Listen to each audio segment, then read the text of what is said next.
And tomorrow, Veterans Day. Service members rarely get the thanks they deserve.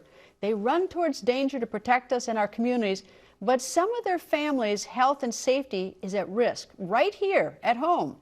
My colleague Meredith Anderson reports on the shocking and deplorable housing conditions at Fort Gordon in Georgia.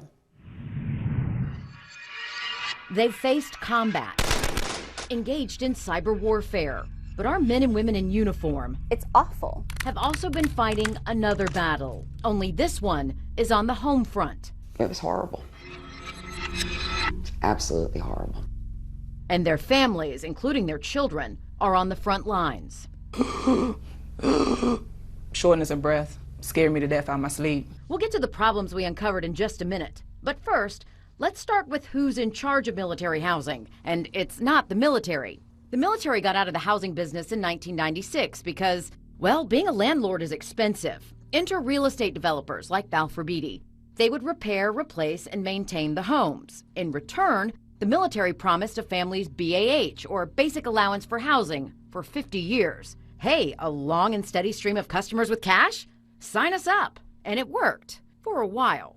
We crunched the numbers and found there are now 80,000 fewer soldiers in 2019 as there were in 2009. That includes a troop drawdown in 2011. Coincidentally, that is the same year a mom told us her baby stopped breathing in their Fort Gordon home. That was by far the most scary and traumatizing moment of my life. She was convinced fuzz in the AC vent and the dirty air ducts made Evelyn sick. It's the first time we started looking into Balfour Beatty, the company that manages all 8 neighborhoods on post. It's also in charge of military housing at more than 50 other installations around the country. Looking back, I wish that we had lived anywhere else. Adrian Yakuboff says those are roaches in her Keurig and roach droppings and roach eggs on her floor. A problem she says a rotting back door only made worse. We had reported it to maintenance when it was a small hole.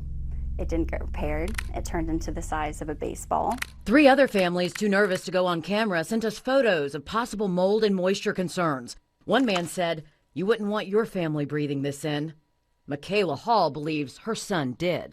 Oh man, we'll send somebody out and give a check, check the mold or, see what the problem is. We'll probably clean your air ducts and your air conditioning. Nothing resolved. After rushing him to the ER with breathing problems, not once, but twice, she rushed her family off post. When you moved in, did you know anything was wrong?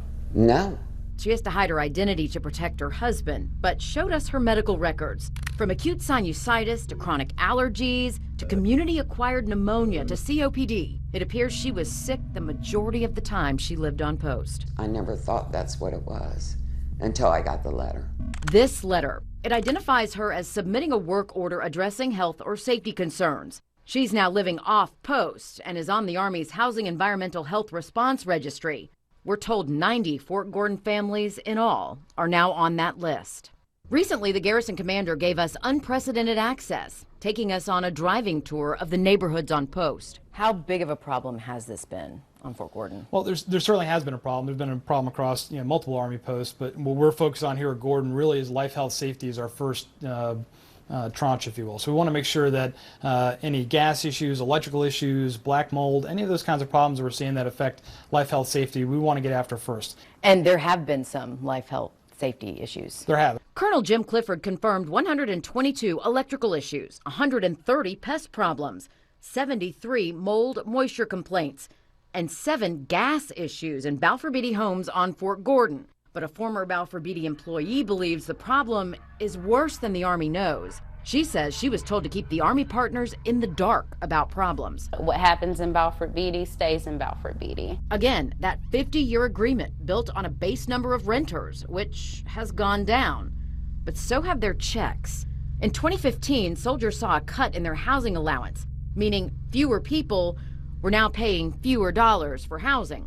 Apparently, the Government Accountability Office saw this coming. First, as early as 2009, when it warned about lower occupancy. Then, just last year, warning about the effects of reducing housing allowances. But here we are, in 2019, in what the Army itself calls a housing crisis. Another battle our soldiers and their families have to face.